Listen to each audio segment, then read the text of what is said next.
রাজধানীর পল্লবীতে রামিসা ধর্ষণ ও হত্যার বিচার যত দ্রুত নিশ্চিত করা যাবে তত দ্রুত জনগণের মধ্যে আইনের প্রতি আস্থা ফিরবে বলে মন্তব্য করেছেন নারী ও শিশু অধিকার ফোরামের আহ্বায়ক, বিএনপির স্থায়ী কমিটির সদস্য ও সাবেক সংস্কৃতিমন্ত্রী সেলিমা রহমান।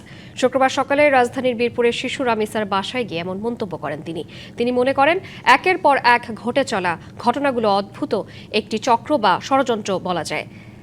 সরকারকে বেকায়দায় ফেলতেও ষড়যন্ত্র চালানো হচ্ছে। সামাজিক অবক্ষয় থেকে এমন ঘটনা ঘটছে বলে জানিয়ে সামাজিক আন্দোলন প্রয়োজন বলেও মন্তব্য তার। এ সময় নারী ও শিশু অধিকার ফোরামের সদস্য সচিব নিপুণ রায় চৌধুরী সহ সংগঠনের আরও অনেক নেতাকর্মী উপস্থিত ছিলেন। এর আগে রামিসার বাবা মা ও স্বজনদের সান্ত্বনা দেন তারা।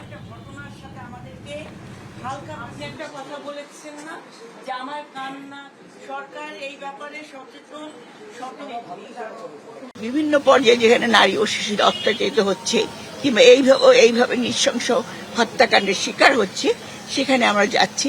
এখানে আমাদের মাননীয় প্রধানমন্ত্রীর নির্দেশে আমরা কাজ করছি। এই যে রামিসার যে হত্যাকাণ্ড, সেই হত্যাকাণ্ডের প্রকৃত বিচার পাবো। রাজধানীর পল্লবীতে শিশু রামিসার ধর্ষণ হত্যার ঘটনায় ক্ষোভে ফুঁসছে সারা দেশ। এমন নৃশংসতার দৃষ্টান্তমূলক বিচারের দাবিতে রাজপথেও নামছে বিভিন্ন শ্রেণী পেশার মানুষ। এ বিষয়ে আরও জানাতে পল্লবী এলাকা থেকে যুক্ত হচ্ছেন সহকর্মী আঞ্জাম খালেক। পল্লবীতে গতকাল দিনভর বিক্ষোভ হয়েছে, আজ কি পরিস্থিতি দেখছেন?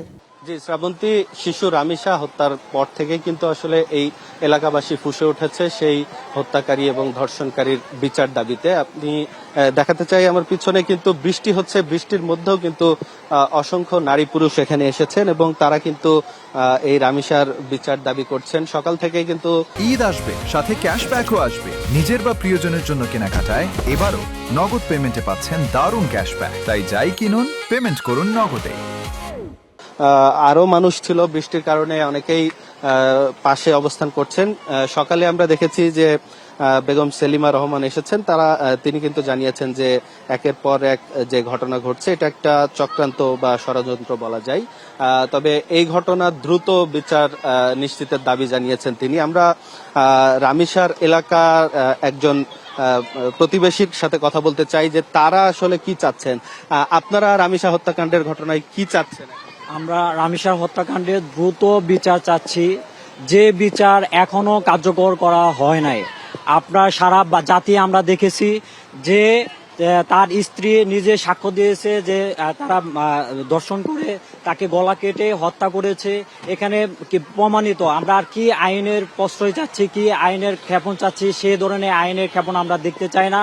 আমরা চাই বাংলাদেশের এই সরকার এমন এক আইন করুক যে আইনে 24 ঘন্টার ভিতরে দর্শকদের প্রকাশ্যে ফাঁসি হোক এবং সারা বাংলাদেশের যত দর্শক আছে তাদের কোনোভাবে যাতে জামিনে মুক্তি না বের হইতে পারে, বুক ফুলিয়ে কথা না বলতে পারে, সে দৃষ্টান্তমূলক আমরা শাস্তি দাবি করতেছি। এবং কি চাই যে আপনার এই সারা বাংলাদেশের মানুষ আপনার দিকে তাকিয়ে আছে, নতুন সরকারের দিকে তাকিয়ে আছে যে রামিসার হত্যার মাধ্যমে যাতে কোনো প্রকার আর দর্শক না হয়, কোনো জায়গায় যাতে আর দর্শনের ঘটনা না ঘটুক।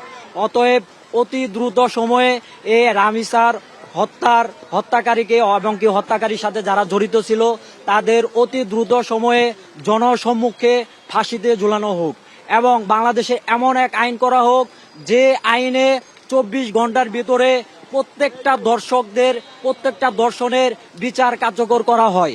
এবং ধন্যবাদ আপনাকে। শ্রাবন্তী, আপনি শুনছিলেন যে প্রতিবেশী সহ সবাই কিন্তু আসলে চাচ্ছে রামিসা হত্যাকাণ্ডের দ্রুত বিচার, এবং শুধু রামিসা নয়, এ পর্যন্ত যে শিশু হত্যা হয়েছে, ধর্ষণ হয়েছে, সবার বিচার যাতে দ্রুত সম্পন্ন করা যায় সেজন্য কিন্তু আইনেরও পরিবর্তন করতে চান তারা। সরকারের কাছে কিন্তু এই দাবিও জানাচ্ছেন এলাকাবাসীরা। শ্রাবন্তী, ধন্যবাদ আপনাকে।